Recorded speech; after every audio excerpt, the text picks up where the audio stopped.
ফজরের নামাজের পরে একটি সূরা পড়লে আল্লাহ তাআলা 5টি পুরস্কার দিবেন এবং আল্লাহ পাক রব্বুল আলামিন আপনাকে সকল বিপদ আপদ থেকে হেফাজত করবেন যদি ফজরের নামাজের পরে একটি সূরার আমল করতে পারি।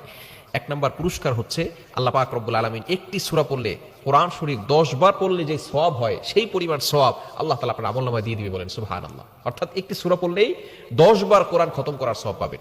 দ্বিতীয় নাম্বার হচ্ছে আল্লাহ পাক রব্বুল আলামিন আপনাকে বিপদ আপদ থেকে হেফাজত করবেন।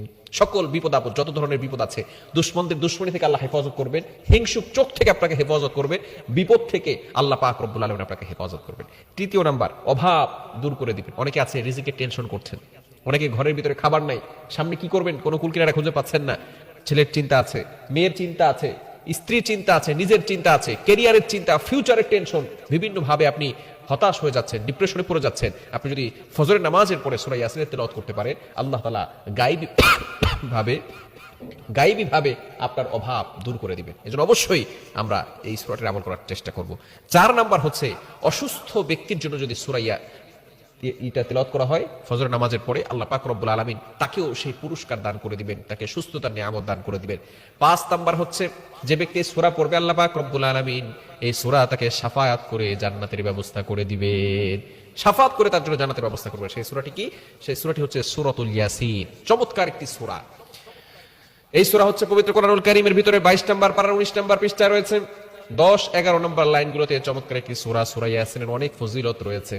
এই সূরাটা হচ্ছে এমন একটা সূরা, প্রথম কয়েকটি আয়াতের ভিতরে এমন পাওয়ার রয়েছে।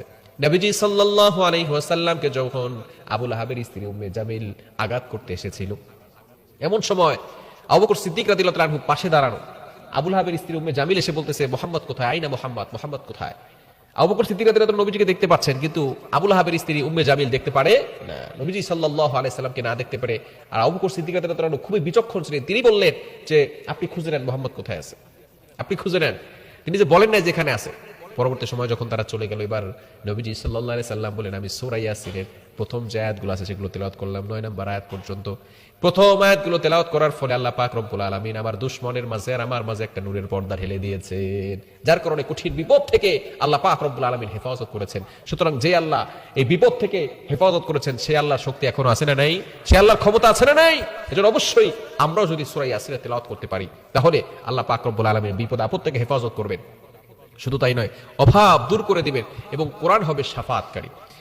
কিয়ামতের ময়দানে কোনো মানুষ আল্লাহর সাথে কথা বলার সাহস পাবে না। নবীরা পর্যন্ত ভয়ে কম্পিত হতে থাকবে, সবাই ইয়া রব্বি নাফসি বলতে থাকবে। এমনকি মূসা আলাইহিস সালাম, ঈসা আলাইহিস সালাম পর্যন্ত বলবেন, লা আসআলুকাল ইয়াউমা ওয়ালা উম্মি ওয়ালা উখতি। আয় আল্লাহ, আজকে আমার মা, আজকে আমি আমার মাকে চাই না, আজকে আমি কাউকে চাই না, আমার বোনকে চাই না, আমার ভাইকে চাই